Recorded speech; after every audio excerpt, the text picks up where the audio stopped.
Hello students, मैं शायरा Khan welcome करती हूँ आपको अपने यूपी बोर्ड ज्ञान चैनल पर। और आज इस चैनल पर यूपी बोर्ड क्लास 10th की इंग्लिश लिटरेचर की बुक है जो पोएम 1 डस्ट ऑफ स्नो, उसका long answer type questions cover करेंगे। इससे पहले short answer type questions, MCQs, multiple choice questions और स्टेंजा बेस्ड क्वेश्चन और इसके एक्सप्लेनेशन को हमने कवर किया। सो बिना देर किए हुए चलिए आज लॉन्ग आंसर टाइप क्वेश्चंस को देखते हैं। Question 1, poets have great power of imagination. कवि के पास बहुत बड़ा पावर होता है कि इमेजिन करने का, कल्पना करने का। Robert Frost also explains his imagination very well. Robert Frost भी उनमें से एक हैं जो अपने इमेजिनेशन को, कल्पनाओं को बहुत बेहतरीन तरीके से एक्सप्लेन करते हैं। And prove that sometimes the bad symbols change into a boon. Discuss. और प्रूव भी किया है उन्होंने कभी कभी कि किस तरीके से बैड सिम्बल्स जो हैं वो सब कुछ बदल देते हैं, एक वरदान के रूप में हमारे सामने आते हैं। डिस्कस करिए। इस जो ये लाइन बोल रहे हैं ना, इसके भाव को कह रहा है कि डिस्कस करिए, बताइए। देखिए, देखते हैं answer. There is no contradiction to the fact that poets have great power of imagination. This is what makes them unique and favourite. इसमें कोई आपत्ति वाली बात नहीं, कोई कंट्रडिक्शन नहीं है कि पोएट के पास बहुत ग्रेट इमेजिनेशन, कल्पना शक्ति होती है, इसमें कोई शक नहीं है। और यही वजह है, इसी की वजह से वो बहुत यूनिक और फेवरेट होते हैं।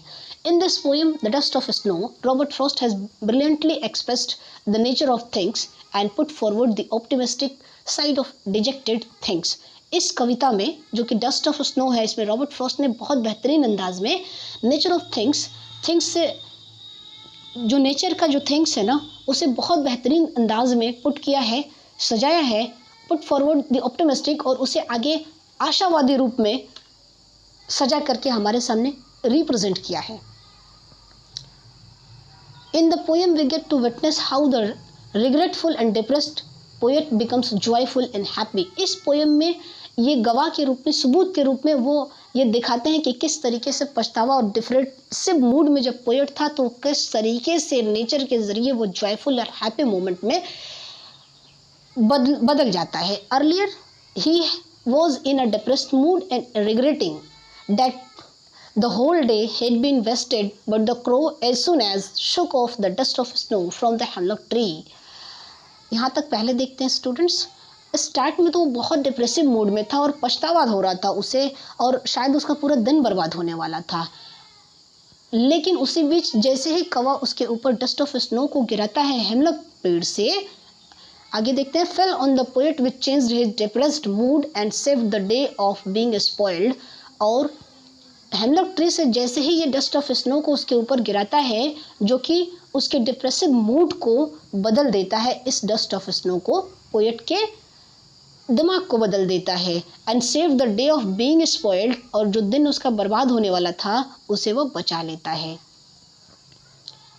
सही था। Here the poet uses crow and a hemlock tree which are considered auspicious things that can be as helpful as good ones।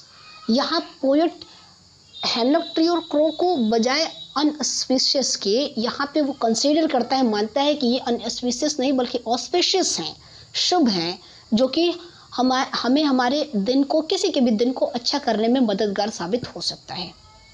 Question 2 देखिए।